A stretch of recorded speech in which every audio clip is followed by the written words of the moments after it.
আসসালামু আলাইকুম প্রিয় দেশবাসী। 21 তারিখ রাত্রির 12:30টার পর 21 তারিখই রাত্রে ভাষণ দিয়েছেন তারেক রহমান। শাহজালাল শাহপরাণ মাজার জেরাত করে তারপর রাত্রের 12:30টার পর বাংলাদেশের সংবিধান ও আইনগতভাবে নির্বাচনে উনি ভোট চেয়েছেন। ওনার বাবা মার মতন আদর্শ ওনার কাছে আছে। তাই বাংলাদেশের জাতীয়তাবাদী দলের চেয়ারম্যান উনি শাহজালাল শাহপরাণের মাজার হইল বাংলাদেশের আল্লাহর অলিগণের টাওয়ার।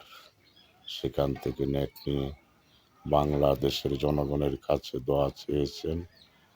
আল্লাহর অলিগণের মাজারে গিয়ে আল্লাহর কাছে ওনাদের ওসিলায় বাংলাদেশের জনগণের জন্য মঙ্গল কামনা করি নির্বাচনে পথ উনি নির্বাচনের পথে পা বাড়িয়েছেন। তো আর বাংলাদেশে একটা দল আছে এনসিপি জামাত, ওনারা রাজাকারের প্রোডাকশন। ওরা এই 17 মাসে বাংলাদেশে 100-এরও বেশি মাজার ভেঙে ওরা ইসলাম কায়েম করবে।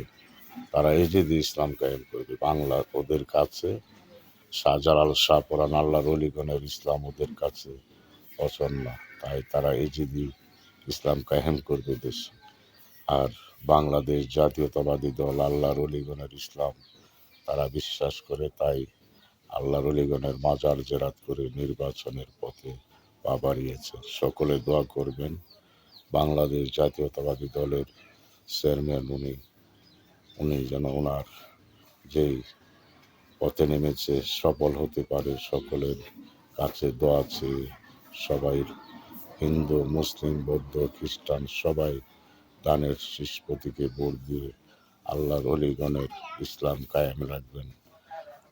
মদদি ইসলাম বা এজিদি ইসলাম কায়েম করতে বাংলাদেশে কখনো দিবেন না।